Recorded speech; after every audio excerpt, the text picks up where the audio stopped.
Pissing doing pretty good. Good night to entertain myself in the garage. I have my scope set up here, and you don't need anything fancy.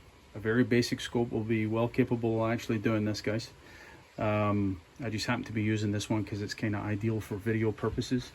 And as you can see here, what I have is my clamp on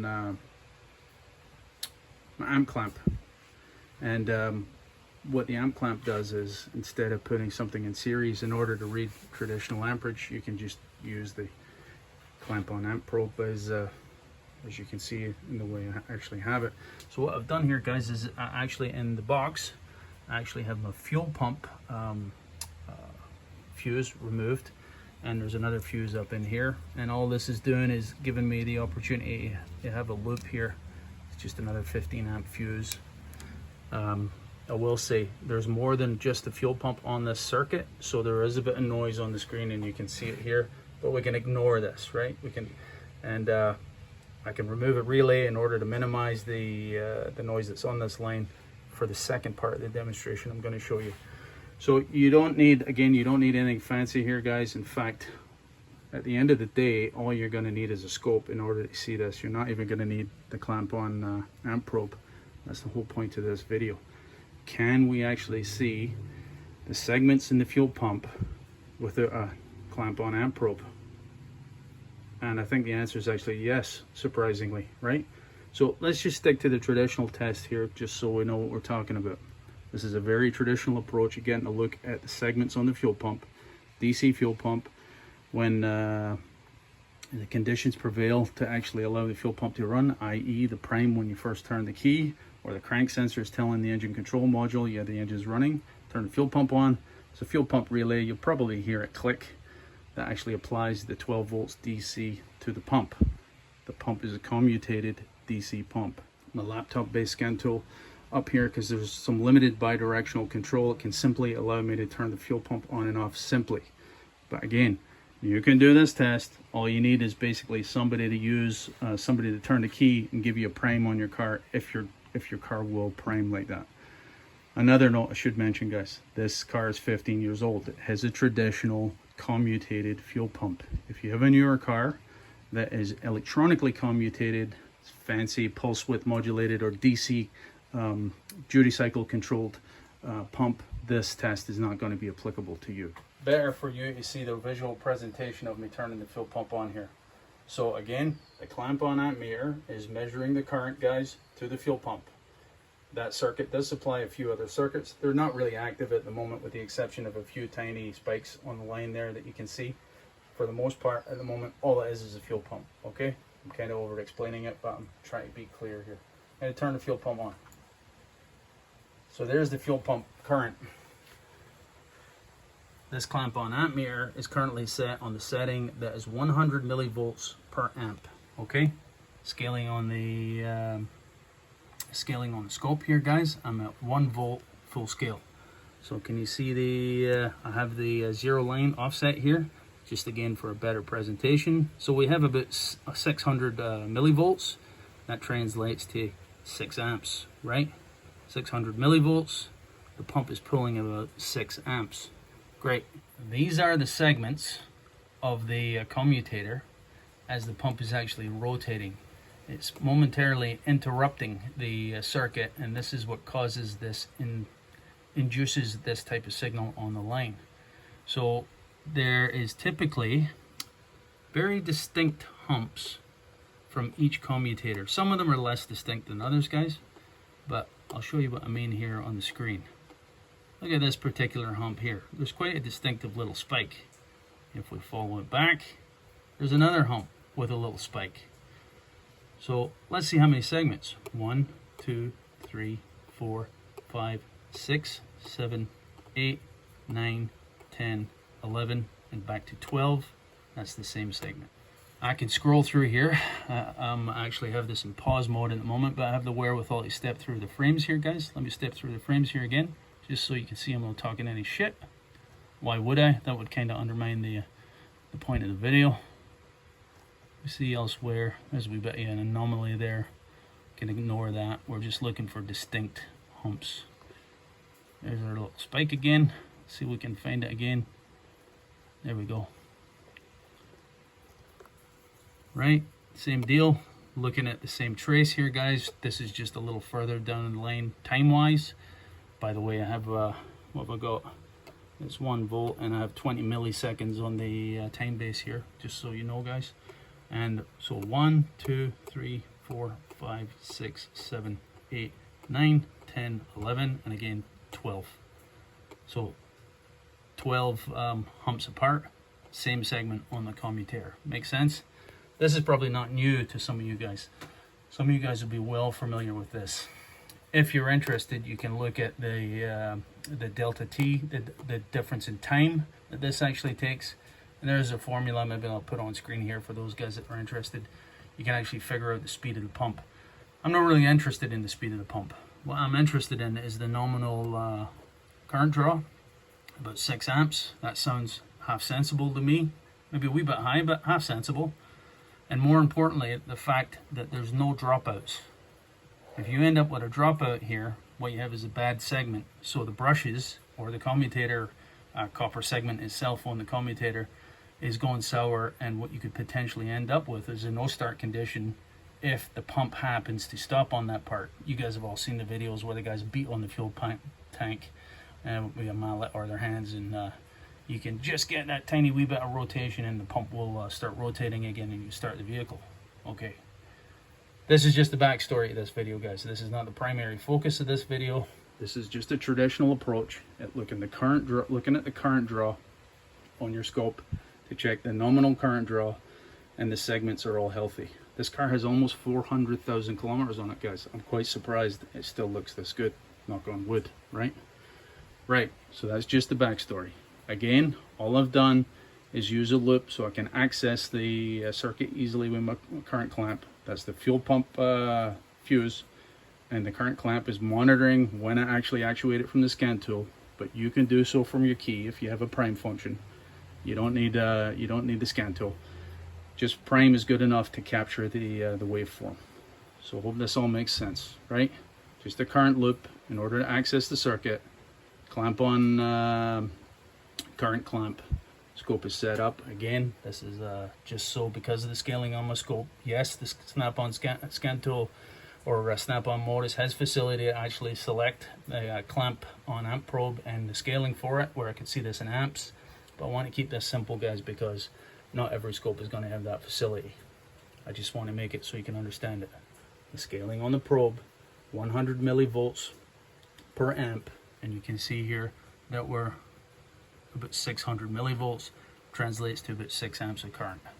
Again, 1 volt full screen for the amplitude, and the x-axis, or the time base if you prefer, 20 milliseconds. Now, the snap-on presents itself in 20 milliseconds for the entire screen, guys, right? So there's 10 segments here, so this will be 2 milliseconds per division if your scope is set up in that manner. There is a distinction to be made there. This is full screen, 1 volt full screen, and 20 milliseconds full screen. Be aware of that if your scope is laid out different. I've just picked 12 random ones here apart, guys, because we've already proved that there is a repetition every 12 humps, and if I go into this segment of the screen, is going to be blocked by the graphic, right? So there's the differential in time. And at long last, the alternative way of taking a look at your fuel pump segments without a current clamp is possible. You can see the current clamp, or the clamp, I keep calling it the current clamp, but the clamp on amp probe, guys, you know what I'm talking about. Is out of the picture here now, and I'm just on my traditional leads. I've got my scaling set for 20 volts full screen, same time base here, guys. Okay, so I'm on the DC, I'm DC coupled at the moment, and does it make sense if I go to there's the fuel pump right there, that is the fuel pump fuse. If I just take the probe and I can access the voltage that is actually on the and I just took it off, back on, and what I'm doing is actually accessing the voltage that is on the line there for the fuel pump circuit, right? Now keep in mind, there's no fuel pump current being drawn at the moment. This is only the voltage on the line. Again, there's a few things that share this circuit. So this is the fuse upline of the fuel pump relay. The fuel pump relay is not energized at the moment, but I can energize it through the scan tool. Again, all we're looking at is the voltage on the line, right? 12.2 volts. The battery is getting a wee bit low, I guess. We've been in demonstration mode here for some time. All the circuits are active, the key is on. It's already primed, but it's cut out, so the fuel pump relay is not energized at the moment. Let me energize it, and we'll see if we can see any difference on the screen. Right, so again, I'll go to the scan tool. So let me show you the screen. So the pump is running. It is in the on position there, guys. There's no great deal of change to be seen there. Or is there? Take a close look at that line there. Let me turn the pump back off. Turn the pump off. Back to the scope. No great deal of change there to be seen, right? Again, this is just the voltage on the line. Right. How about we change the scaling on this so we can get a closer look at this line in ridiculous detail, and we can change the coupling so we can strip the DC component from what we actually see on screen. If we strip the DC component from what we see on screen, we can change the scaling and still keep the AC component, the alternations on the line, visible. Let's do that, right? So let me change the scaling here. Let me go to 100 millivolts. Obviously that's going to drive off the trace is going to be driven off screen here, guys. But if I go to my selection as far as what's actually on the channel is displayed, it's not inverted. Let's go to AC coupling here. Okay, so that's what I want to see. Let me just center this on the screen again for display purposes so it makes a bit more sense. So this is basically the anomalies or alternations on the DC line, right? Noise, some variations on the line are actually being displayed again in a large scale here. These spikes that you can see in a regular basis are actually from the electronic throttle, right? So what we're going to do, guys, is I'm going to pull that relay out to get rid of those because they're distracting. There, the relay's up. That's for the electronic throttle control. Let me go back on my fuse here. Same point on the fuse there, guys. And now you can see the line is absent those regular spikes. Again, those were coming from the electronic throttle control system, guys, right? Inducing some noise on the line. Right, so let me turn the fuel pump on now and we can see what we can see. Again, all I'm gonna do is go to the scan tool, turn the pump on. Right, so you can see there's a very distinct change in the line there. In fact, it looks very, very much like the segments, right? So this is as large as I can go in this particular setup with respect to the scaling here, guys, for amplitude. Let's see if I can, I don't really want to change the time base because for comparison's sake, it's good if we leave the scaling how it is for comparison's sake. So let me see if I can just capture this. I'm just going to pause it again here, guys. Right, that's good. So again, the memory buffer captures a bunch of stuff earlier and later than the frame that we actually have here. You can see here's the cursor as far as the memory buffer is concerned. Let's take a look at this in some detail. Now we're looking at it strictly from the AC component aspect of things, right? We have AC coupling selected, and I've changed the scaling so we can see this in as much detail as possible. Why? Because it's only a very minor variation on screen. In order to get this kind of amplitude, this kind of scale on screen, if we were in the 12 volt, it would be driven way off screen. We simply can't see it. So strip the DC component in AC coupling mode and we can scale up and only look at the variation that is on the DC line. Right. So if I'm not talking shit here, we should be able to see a very similar trace. It looks kind of similar. Can we prove that it is the same trace? Well, let's take the same approach that we did before, right? That one there looks pretty unique to me, right? There's a bunch of unique ones here, but let's just pick one that's the clearest with respect to how unique it is, and I would say it's that one, guys, right? So let's count. 1, 2, 3, 4, 5, 6, 7, 8, 9, 10, 11, 12. Is that the same? Is that the same hump as that one? I think it is. It looks pretty distinct. If any doubt, look backward in time and forward in time to its adjacent humps. Those there, you can see there's 2 peaks and 2 peaks. There will be minor variations, guys, right? It's not an exact science in that regard. It's a spinning component. There will be minor variations with respect to the brushes on the commutator segments, but it's pretty distinct there to me. 1, 2, 3, 4, 5, 6, 7, 8, 9, 10, 11, 12. There is a repetition there. Okay, so if in doubt, let's bring in the cursors. If we need some more proof on the issue, let's go to the cursors. I'll pull those up. Let's try and get this as accurate as possible here. If you recall from the original demonstration with the clamp-on meter,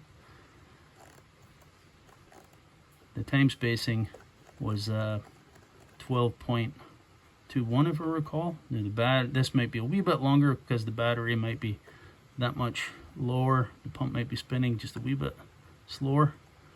I doubt it though, it should be roughly the same.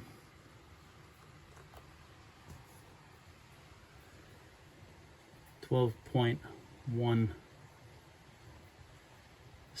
a wee bit faster maybe, right? Probably just down to the inaccuracy of my actual cursors there.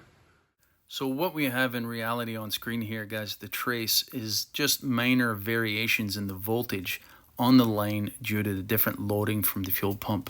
As the different coils within the fuel pump come into contact with the brushes via the segments, they'll draw more or less current, varying the voltage proportionally. So by using the AC coupling, we can exploit this and have a similar trace to the current, although inverted. But if you know it's there and you scale up, you can capture it. How do you capture it? You select AC coupling on your scope. And in fact, if you don't have AC coupling on your scope here, guys, let me just jump cut to a device you can use in order to basically AC couple your scope minus the function on your scope.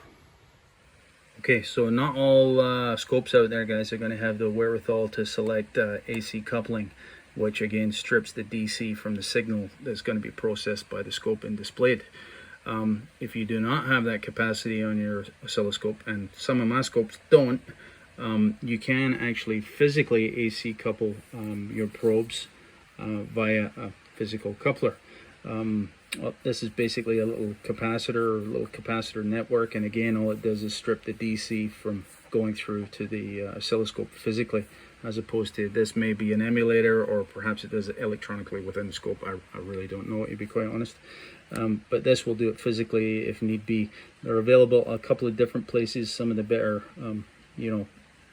gear suppliers, but this particular one came from Martin Lawrence. You can get them at martinlawrence.com, I believe. He has an online shop, and this was relatively cheap. I don't know, 12 bucks or something.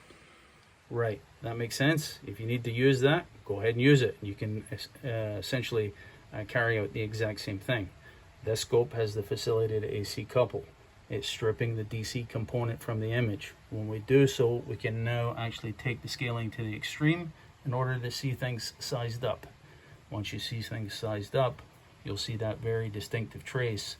You know, and we confirmed it by looking at the symmetry of the trace, and we also proved it by looking at the time differential. That is not a coincidence. Those are the segments in the fuel pump, guys. Any anomalies, any dropouts, any spikes that are severe can cause you operational grief with your fuel pump. Right, so I hope that all makes sense, guys. I don't recall seeing anybody doing this on YouTube. I'm sure it's out there, I just haven't seen it. But yeah, we've a different approach. You don't need the current clamp. You don't need the scan tool, guys. You don't need any of that fancy stuff, right? Basically, get your misses, your buddy, you turn the key, prime, pick off from the fuel pump fuse, get your scaling correct, get your coupling correct, and you should be able to capture an image for your fuel pump. I hope that all makes sense, guys. I know it was a bit lengthy. I know maybe I was over explaining a few things at some points, but there's plenty of guys who are no familiar with this technique, or they're relatively new to scopes for that matter. Right, that's it, boys. I hope that made some sense. Cheers.